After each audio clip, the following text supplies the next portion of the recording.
It's interesting, isn't it? Dunkirk is a film which makes a claim on authenticity. It's ostensibly a factual film, and nevertheless it's fiction. And it's fictionalisation of characters, etc.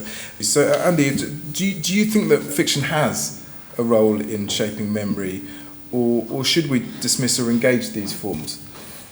We shouldn't dismiss fictional works, fictional products in any way, shape or form, because they tell us as much about ourselves in the present as they do about the past. And if we're trying to understand the past, we have to understand the present, we have to understand ourselves in that process, the ways in which we're constructing the past.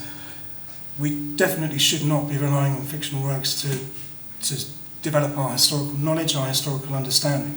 And I think there's real risks in doing so, because the danger is, by relying on fictional works to tell the history, then we're not actually starting to understand what history is, we're not understanding what memory is, we're not actually understanding what happened in the past.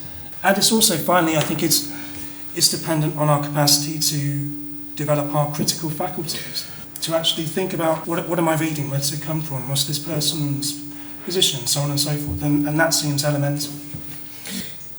And I suppose on a kind of related point, again, do you think we're selective, Lucy, in the way that we remember the Second World War? And if that's the case, why is that? Yeah, I think we have to be, because we can't possibly remember all of it. It's just too, it's impossible. What I call the cultural memory of the war, what some people call the myth of the Second World War, in Britain has been really powerful since the war itself. It starts to be written in the war. It's reiterated really powerfully in the 1950s through those, still great war films that are produced in the 1950s. And that sense of, kind of problematic sense of Britain alone, the sense that, the Britain, we were the good guys, it's a good war, it's a just war. And I think that shapes how we remember it. I think one of the things we're quite bad at remembering is that, it sounds daft, but that people died. I think when we remember the First World War, it's all about the dead, it's all about the suffering. With the Second World War, that is much less the case. It's obviously there if you think about the Holocaust. It's there, I think, probably partly because of Steven Spielberg and Saving Private Ryan and Band of Brothers. It's there now when we think about D-Day and the landings on the beaches at D-Day.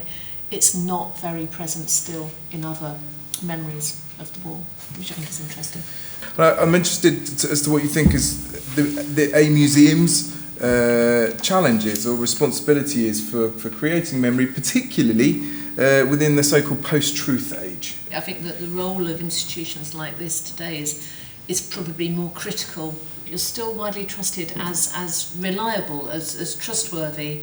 There's two things I think that the museum needs to be aware of. One is to not let there be any way that can be undermined, to be so careful to be accurate, but also to be as open as possible, to make yourself and your collections and the way that you tell those stories and tell those histories as accessible to as many people as possible. I think it's so important that people are able to get a reliable sense of the past today.